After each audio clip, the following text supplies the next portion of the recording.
Hello everyone, आप सबका स्वागत है आपके अपने यूट्यूब चैनल में जिसका नाम है अनस्टॉपेबल इंडिया और मैं आप सबका स्वागत करता हूं। तो आज जो हमारा वीडियो का टॉपिक है वो है कोविड-19। तो उसके बारे में आज हम जो भी है वो सारा डिस्कशन करेंगे, जो भी रहेगा इस वीडियो में। तो पूरी वीडियो रहेगी आज कोरोना वायरस के ऊपर। तो सबसे पहले हम जो चीज़ सोचने वाली है इसमें कि रिस्क सबसे ज़्यादा किसे है। तो सबसे पहले हम बात करेंगे कि किस पर्सन को सबसे ज़्यादा रिस्क है। तो सबसे पहले हम बात करते हैं बच्चों की, जो कि अभी बहुत छोटे हैं।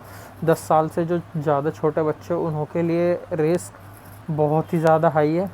और उसके बाद जो पर्सन 50 से अबव है उनके लिए भी रिस्क बहुत ज़्यादा हाई है। वैसे बेसिकली जो देखा जा रहा है ना, तो लोग बोलते हैं कि 60 ईयर से अबव वालों के लिए, लेकिन मैं 50 इसीलिए बोल रहा हूँ क्योंकि आजकल जो भी हमारा लाइफ स्टाइल है ना वो बहुत ज़्यादा चेंज हो चुका है।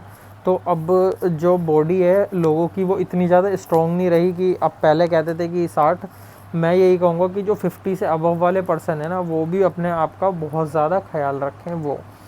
उसके बाद जो प्रेग्नेंट लेडीज़ हैं उनको को भी बहुत ज़्यादा रिस्क है क्योंकि उनकी इम्यूनिटी पावर इतनी स्ट्रॉन्ग नहीं होती कि वो अपने आप को प्रोटेक्ट कर सकें। और बेबी होता है उनका, उसके लिए भी ये रिस्क ही है एक तरीके से। तो ये 3 पर्सन हो गए, एक तो चाइल्ड हो गए और 50 से अबव एज वाले हो गए और प्रेग्नेंट लेडी। तो इनों के लिए बहुत ज़्यादा रिस्क है। तो उन्हों को तो सबसे ज़्यादा सतर्क रहना ही है। साथ में वो पर्सन जो फैमिली में से बाहर जा रहे हैं अर्निंग के लिए, जॉब के लिए, उन्हों के लिए बहुत ज़्यादा रिस्क है। तो उनको भी सेफ़ रहने की बहुत ज़्यादा ज़रूरत है। ये तो बात हो गई कि रिस्क किस किस बंदों को कितना है। और उसके बाद अब करते हैं सिम्टम्स की बात कि क्या चीज़ है कि लोगों को थोड़ा सा खांसी हुआ, जुकाम हुआ तो लोगों को ये डर लग रहा है कि कोरोना ना हो जाए। तो ये एक बहुत बड़ा फैक्टर है कि लोगों को इतनी नॉलेज ही नहीं है कि उनको डर भी लग रहा है कि थोड़ा सा हल्का सा खांसी हुआ, जुकाम हुआ तो उन्हें डर लग रहा है कि कोरोना ना हो जाए उन्हें।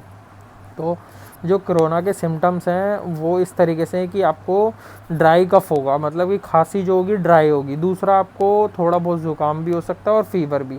फीवर वेरी करता है कि किसी को बहुत ज़्यादा हो रहा है और किसी को नहीं हो रहा। तो इसके बारे में तो कुछ नहीं कह सकते कि तेज़ फीवर होगा तो ही आपको कोरोना है या धीरे है तो ही आपको कोरोना है। तो बेसिकली ये जो 3 सिम्टम्स मैंने बताए ये 88% जो होते हैं जो इन्फेक्टेड है उनमें ये तीनों सबसे ज़्यादा पाए जाते हैं। उसके बाद हम बात कर लेते हैं बाकी क्या चीज़ें हैं जो आपको लगता है कि कोरोना में सबसे ज़्यादा पाए जा रहे हैं पेशेंट में। ये हो गया आपका ड्राई कफ हो गया, खांसी जुकाम हो गए और फीवर हो गए। इसके साथ साथ आपको थोड़ा सा ब्रेथिंग में प्रॉब्लम हो सकती है, सांस लेने में थोड़ी सी दिक्कत आ रही है। दूसरा लीवर और किडनी के फंक्शनिंग में थोड़ी सी प्रॉब्लम्स है, ये भी इसी का सिम्टम्स है कि आपको थोड़ी सी दिक्कत आ रही है सांस लेने में या फिर इस तरीके से।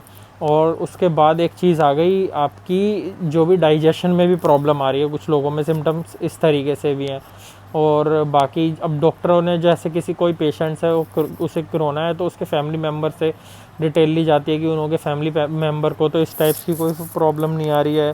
और कुछ कुछ केसेस में ये भी देखा गया है कि लोगों के ना जो एकदम नीच से नीचे, घुटने के नीचे पैरों में भी दर्द हो रहा है। ये भी थोड़ा सा सुनने में आ रहा है, बाकी इसके बारे में भी कोई कंफर्मेशन नहीं है, लेकिन ये कॉजेज़ हैं कि आपको कोरोना हो सकता है। अगर आपको ऐसे कुछ सिम्टम्स दिखते हैं तो मैं आपको हाईली रिकमेंड करूँगा कि आप टेस्ट करवाइए अपना और डॉक्टर से कंसर्न कीजिए। ये तो हो गए कॉजेज़ की कि क्या था, कैसे है और क्यों हो रहा है और कि सिम्टम्स क्या क्या हैं, ये भी आप हमने देख लिए। अब उसके बाद आती है थर्ड चीज़ कि अगर किसी को हो जाए तो या फिर किसी को लग रहा है कि ऐसा है तो क्या प्रिकॉशंस लेने चाहिए। सबसे पहली चीज़ तो अगर आपको ऐसे कोई सिम्टम्स दिख रहे हैं तो अपने आप को आइसोलेट कर लीजिए फैमिली मेम्बर से। सबसे पहली थिंग्स मैं यही बोलूँगा कि अपने आप को आइसोलेट कीजिए अपने फैमिली मेम्बर से। उसके बाद आप जाइए डॉक्टर के पास, अपना टेस्ट कराइए। जब तक उसकी रिपोर्ट नहीं आ जाती अपने आप को आइसोलेट करके रखें, बहुत ज़्यादा ज़रूरी है क्यों आपके लिए भी और आपके फैमिली मेम्बर के लिए भी।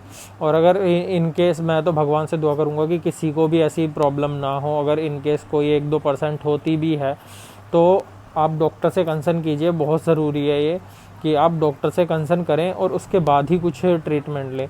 आजकल हर किसी को देख लो वो ये बोलेगा कि आप इस चीज़ का काढ़ा बना के पीजिए, इस चीज़ का काढ़ा बना के पीजिए, ये खा लीजिए, वो टैबलेट आ रही है वो ले लीजिए, गिलोय ले लीजिए, ये ले लीजिए। मतलब कि हर कोई इंसान आज के टाइम में डॉक्टर बना हुआ है, वो आपको सब चीज़ रिकमेंड करेगा, ये ले लो वो ले लो। तो मैं हाईली आपको रिकमेंड करूँगा कि इन सब चीज़ों से जितना बच सको उतना बचो।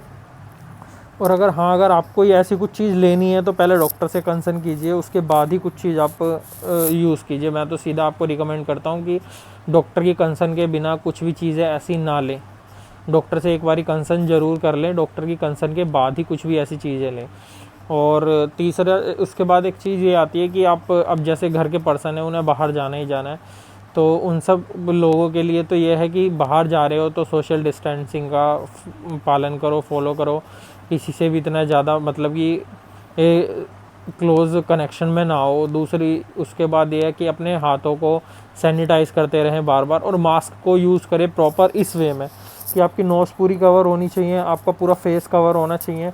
और अगर आप को ऐसा लगता है कि हाँ आसपास कोई भी नहीं है, तो मास्क को थोड़ा सा आप देख सकते हैं कि हटा सकते हैं, क्योंकि बहुत ज़्यादा मास्क यूज़ करना भी थोड़ा प्रॉब्लम कर सकता है आपको।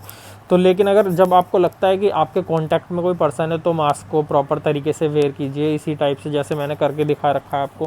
पूरी नोज़ कवर कीजिए और पूरा ऐसे फेस को, इतना तो आपको प्रोटेक्शन बहुत ज़रूरी है ही है। और उसके बाद एक चीज़ आती है कि जैसे बाहर से आते हो आप, बाहर से आने के बाद सीधा फैमिली मेम्बर से कभी भी कांटेक्ट में मत आइए। और कोशिश करिए कि आप पहले अपने कपड़ों को अच्छी तरीके से वॉश कर लीजिए, या फिर ऐसे अलग सेपरेट रखिए कि उन्हों का हाथ ना जाए किसी पे, कुछ भी इस टाइप से। और एक प्रॉपर बाथ लीजिए, उसके बाद ही आप कुछ ऐसी एक्टिविटी करें जैसे फैमिली मेम्बरों से मिलना, जो भी है आपका डेली रूटीन। लेकिन ये आपको एकदम हाईली रिकमेंड करूँगा कि इन सब छोटी छोटी चीज़ों का ध्यान ज़रूर ही रखें। प्रिकॉशन बहुत ज़्यादा मैंडेटरी है, और बिना डॉक्टर की कंसर्न के कुछ भी ना लें। उसके बाद आती है कि फूड बहुत ज़्यादा इम्पोर्टेंट है हमारी लाइफ में, क्योंकि और इस टाइम तो बहुत ही ज़्यादा ज़रूरी है कि इम्यूनिटी सिस्टम को अपना स्ट्रॉन्ग रखा जाए, ताकि बीमारियों से लड़ा जा सके। तो मैं ये रिकमेंड करूँगा कि अगर आपको जैसे भी है कि कम से कम नॉर्मल पीपल को कम से कम 2000 कैलोरीज़ इनटेक ज़रूर करनी है एक दिन में। और पूरे कार्ब्स हो गए, आपका प्रोटीन हो गया, फाइबर्स हो गया, और जितने भी मिनरल्स हो गए, ये सब प्रॉपर डाइट लें एकदम। तो और जो ब्रेकफास्ट है वो तो पूरी मील एकदम लेनी है प्रॉपर। तो यही सब चीज़ें आज की वीडियो में, और थैंक यू एवरीवन।